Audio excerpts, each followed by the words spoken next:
día más, con la gracia del Señor, proseguimos el comentario del Catecismo de nuestra Madre la Iglesia. Comenzamos la segunda sección de esta primera parte de la profesión de la fe. Habíamos concluido la primera sección, que tiene como título Creo, creemos. La segunda sección de esta parte de la profesión de fe, de la parte del credo, que es la primera parte del Catecismo, tiene como título la profesión de la fe cristiana, los símbolos de la fe. Es a partir del punto 185. Y primeramente, pues vienen, antes de entrar de una manera detallada en cada uno de los artículos de la fe, creo en Dios Padre, etcétera, vienen unos puntos introductorios sobre qué es esto de los símbolos de la fe. El primer punto 185 dice así: quien dice yo creo, dice yo me adhiero a lo que nosotros creemos. La comunión en la fe necesita un lenguaje común de la fe, normativo para todos y que nos una en la misma confesión de fe. Bueno, es decir, aquí decir yo creo es lo mismo que decir nosotros creemos. Yo me adhiero a lo que nosotros creemos. Una precisión que hace el Catecismo que, bueno, podría llamar la atención, y desde el punto de vista, sin duda alguna, de lo que nuestra cultura entiende por la palabra yo creo, seguro que entraría en un cierto conflicto. Nosotros, que tenemos una cultura muy reivindicativa de la propia autonomía del hombre, de su acto, o sea, entendida la libertad como un acto individual, individual que no tenga ningún tipo de coacción por parte de nadie, etcétera, etcétera, ¿no? Entendemos la libertad más que como un instrumento hacia la verdad. La libertad la entendemos como un decidir yo. Hemos hecho un ideal de la libertad en el que, lo menos, en vez de decir que, como dice Jesucristo en el Evangelio, que es la verdad la que nos hace libres, ¿no? Es la verdad la que da razón de ser a la libertad. Bueno, pues no, nuestra cultura dice: a mí no me importa la verdad o la mentira, no me importa el bien o el mal, lo que me importa es ser libre. O sea, aquí lo importante es que sea yo el que elija, no que elija bien o que elija mal. No importa tanto el objeto de mi elección, el caso es que elija yo. O sea, hemos hecho hemos idolatrizado la subjetividad, hemos idolatrizado el propio yo, olvidándonos de que hemos sido creados para la verdad, hemos sido creados para el bien. Hemos endiosado la libertad, para entendernos, desligándola de cualquier referencia objetiva, desligándola de la responsabilidad, etcétera. Claro, en ese sentido, nuestra cultura dice yo creo. Sí, pero la Iglesia nos recuerda, es que decir yo creo, en el sentido cristiano de la palabra, es lo mismo que decir yo me adhiero a lo que nosotros creemos. Es decir, yo me adhiero a la fe de la Iglesia. Yo no me la invento. O sea, no me la invento. No es mi fe particular. La fe no es un recurso al subjetivismo, como muchas veces se cree. No es un recurso al subjetivismo. Es una adhesión a la revelación de Dios. Y la revelación de Dios, bueno, es una revelación pública que ha tenido lugar a un pueblo, que ha sido depositada en la Iglesia, no en individuos particulares, ¿no? El depósito de la revelación se le ha depositado a la Iglesia de una manera orgánica. Por tanto, no es una fe a mi manera, no es el subjetivismo, el relativismo, no. En nuestra cultura actual, incluso la palabra fe es casi sinónimo de, bueno, aquí esto no es cuestión de fe, esto es cuestión de que es verdadero. O sea, es como si cuestión de fe, la palabra, cuando se utiliza esa expresión, pues al margen del lenguaje religioso, quiere decir, cuando al margen del lenguaje religioso se dice Esto es una cuestión de fe, es como decir, vete tú a saber, puede que sí, puede que no, como un acto de arriesgarse, no, no, no. Eso es lo que popularmente parece, ¿no? Que ha tendido, que ha derivado en significar la palabra fe en un contexto subjetivista, relativista. No, yo creo, es lo mismo, yo me adhiero a la fe de la Iglesia, que la fe de la Iglesia es la respuesta a la revelación de Dios, que se reveló al pueblo de Israel y después en la plenitud de la revelación en Jesucristo, y el colegio de los apóstoles pues fue quien recibió y transmitió en la escritura y puso por escrito esa revelación y educó a la Iglesia en la respuesta a esa revelación.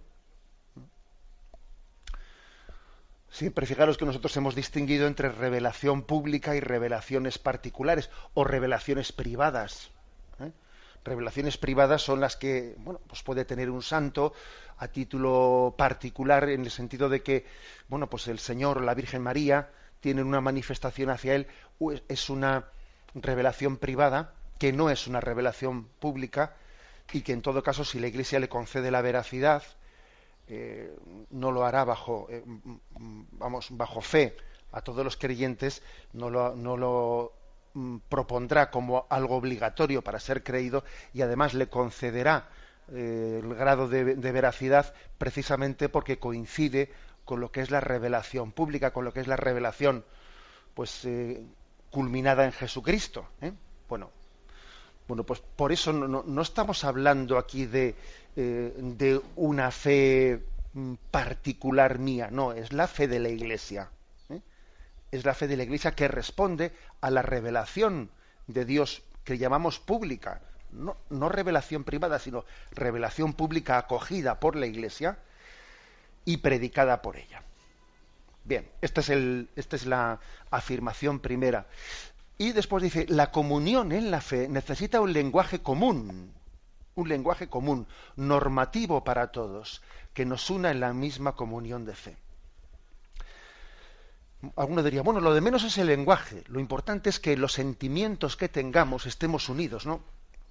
Luego igual no nos pondremos de acuerdo en las palabras de cómo expresamos lo que creemos, pero lo importante es los sentimientos internos de nuestra fe. No, perdón, esa distinción no cabe hacerse. Es decir, la fe también necesita un lenguaje común. Es verdad que la fe es más que las palabras, ya, pero necesita de unas palabras para expresarse. Y entonces no cabe pues decir, no, la fe lo importante es que es un sentimiento. Entonces lo de menos es las palabras. Aunque tú formules con unas palabras y yo formulo con otras palabras la fe que son totalmente distintas de las tuyas, lo importante es que tengamos un sentimiento interior. No, eso también forma parte de nuestra cultura subjetivista y relativista. Hace falta, para tener comunión en la fe, un lenguaje común que además sea normativo para los creyentes. De lo contrario, pues la fe difícilmente hubiésemos podido conservar el depósito de la revelación entregada por Jesucristo. Hubiese sido imposible, porque nosotros tenemos una forma de comunicación, un lenguaje humano, que aunque es verdad que el lenguaje humano pues es más limitado, ¿no?, pues que el lenguaje del amor divino, pero es Dios el que nos lo ha dado, y además Dios se ha expresado el lenguaje humano. Cuando Dios se reveló en Jesucristo, utilizó palabras humanas. Luego, si Dios encarnado utilizó palabras humanas, es que las palabras humanas también son capaces de transmitir pues la revelación de Dios. Si no hubiese utilizado palabras humanas.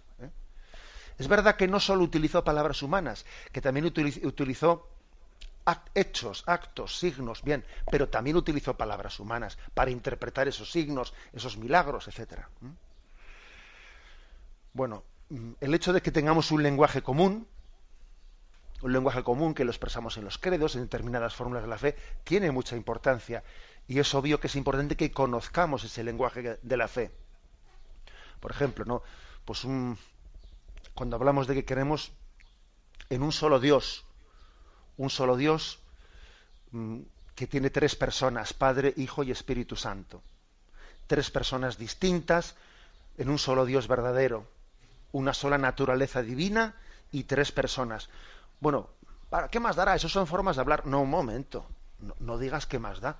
O sea, es decir, en nuestro lenguaje expresa la fe y sin el lenguaje común no seríamos capaces de transmitir la fe. Luego es muy importante cuidar las expresiones de la fe. ¿Mm? Es verdad que la teología tiene el encargo, tiene el cometido también de abrir, entrar en diálogo con la cultura del mundo y expresar los contenidos de la fe, también expresarlos en el lenguaje de nuestros días. Eso es verdad. Pero, fijaros, sería un error decir que podemos verter la fe de todos los tiempos en un lenguaje absolutamente nuevo, pudiendo prescindir de las fórmulas que se han utilizado hasta ahora. No, parece que eso sería muy ingenuo. Sería muy ingenuo. Por ejemplo, yo, he leído algunos teólogos de esos que te empiezan a decir, no, es que eso de ese lenguaje, ¿no?, de los primeros siglos, de que Dios es una naturaleza y son tres personas, ese lenguaje de naturaleza y persona, y que Jesucristo es una sola persona, pero tiene dos naturalezas, naturaleza humana y naturaleza divina. Bueno, pues esos son lenguajes de su tiempo, que los concilios en aquel tiempo pues utilizaron, definieron dogmáticamente, pero hoy en día ya esas expresiones ya no tienen valor, ya no son de nuestros tiempos. Luego hay que prescindir de ellas y hay que buscar otros tipos de... Bueno, vamos a ver, vamos más despacio. Difícilmente se podrá prescindir del lenguaje en el que se ha expresado la fe, y eso no quiere decir que no, el teólogo no pueda hacer el esfuerzo de también transmitir la fe en formas de expresión nuevas, que claro que puede hacerlo y debe de intentarlo, pero sin prescindir de la tradición y de las fórmulas de las que tenemos garantía que han servido para expresar el lenguaje de la fe. O sea, que es muy importante el cuidado del lenguaje de la fe. Pues porque a veces uno se reinventa ciertas cosas y dice, ojo, a ver si la palabra que tú te has reinventado viene a significar lo mismo. Por ejemplo, el Concilio de Trento, para hablar de la Eucaristía, utilizó la palabra transustanciación. Es decir, hay un cambio de sustancia. Y el pan y el vino, por la fuerza del Espíritu Santo, en la consagración de la Eucaristía, dejan de ser pan y vino y se convierten en el cuerpo y la sangre del Señor. Es una transustanciación con el lenguaje que al Concilio de Trento le pareció el más adecuado, utilizó esa expresión, transustanciación. ¿Es una palabra un tanto lejana a nuestro lenguaje? Bueno, pues quizás sí, pero anda que no utilizamos hoy en día palabrejos para otras muchísimas cosas. Si empezamos aquí a hablar de qué palabrejos utilizamos pues para montones de cuestiones de informática del otro y no sé, o sea, parece que de las palabras del lenguaje de la fe enseguida tenemos que deshacernos de ellas y tenemos luego que echar mano de montones de expresiones que en cada momento se están inventando, ¿no? Bueno, algún teólogo hubo que dijo, bueno, vamos a ver, es que la palabra transustanciación es una palabra que no le dice nada a la cultura de hoy, vamos a decirlo en otro lenguaje. Y, por ejemplo, pues hubo algún teólogo que dijo, allá en la formulación del catecismo holandés, en vez de transustanciación, digamos, transignificación.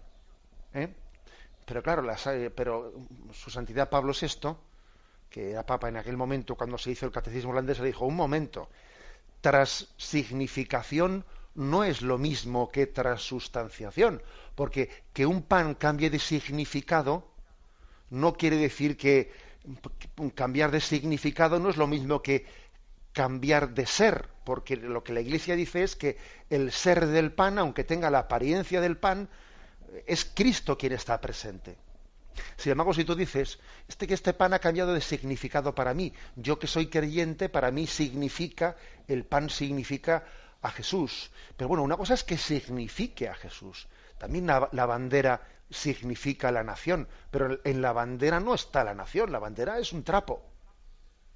Entonces, el pan de la Eucaristía es un signo de Jesús como la bandera es un signo de la nación, o como la cruz es un signo del amor de Dios, o está ahí presente. Entonces, su santidad Pablo VI, a aquellos teólogos les dijo, no, perdón, no, la palabra transsignificación no sirve para expresar lo que en la Eucaristía acontece y tiene lugar.